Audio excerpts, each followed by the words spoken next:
Hello students, इस video में प्रश्नावली 1.5 का पहला सवाल सोल्व करेंगे। सवाल इस प्रकार है, बताइए नीचे दी गई संख्याओं में कौन कौन परिमेय है और कौन कौन अपरिमेय है। छात्रों, इस सवाल को सोल्व करने से पहले सभी छात्रों को पता होना चाहिए कि परिमेय संख्या कौन सी होती है, अपरिमेय संख्या कौन सी होती है। परिमेय संख्या का मतलब होता है कि संख्या बटे में लिखी जा सकती है, यानी कि p/q के रूप में लिखी जा सकती है। अपरिमेय का मतलब होता है कि संख्या बटे में नहीं लिखी जा सकती, यानी p/q के रूप में नहीं लिखी जा सकती है। छात्रों, इसका पहला सवाल है 2 - √5। इस संख्या को बताना है कि यह संख्या परिमेय है कि अपरिमेय है। छात्रों, यहाँ ध्यान देने की यह बात है कि जब अभाज्य संख्या रूट के अंदर होती है तो वह संख्या अपरिमेय संख्या हो जाती है। यहाँ पर 2 परिमेय संख्या है, माइनस में अपरिमेय संख्या को घटाया गया है, इसलिए यह पूरी संख्या अपरिमेय संख्या हो जाती है। तो इसके आगे लिख लेंगे अपरिमेय संख्या।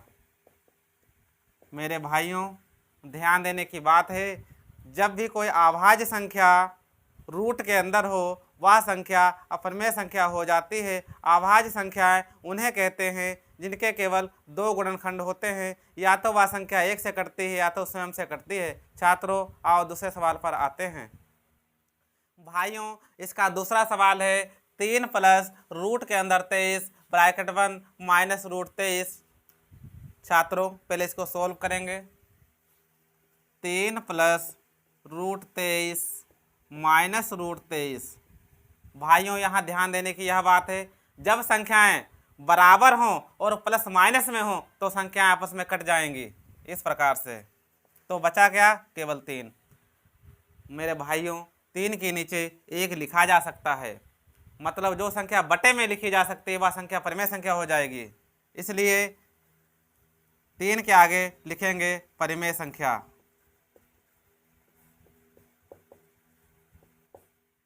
मेरे प्रिय भाइयों, तीसरे सवाल को देखते हैं। तीसरा सवाल है 2√7 बटे में 7√7।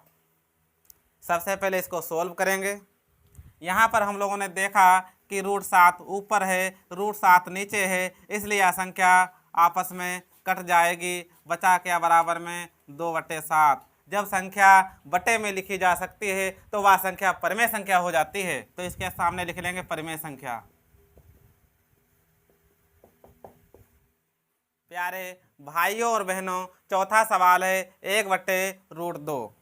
यहाँ पर ध्यान देने की बात है कि बटे में √2 लिखा है, जो कि 2 एक अभाज्य संख्या है। मैंने बताया था पहले कि जब रूट के अंदर अभाज्य संख्या होती हैं वही संख्या अपरिमेय संख्या हो जाती हैं, तो इसके आगे लिख लेंगे अपरिमेय संख्या।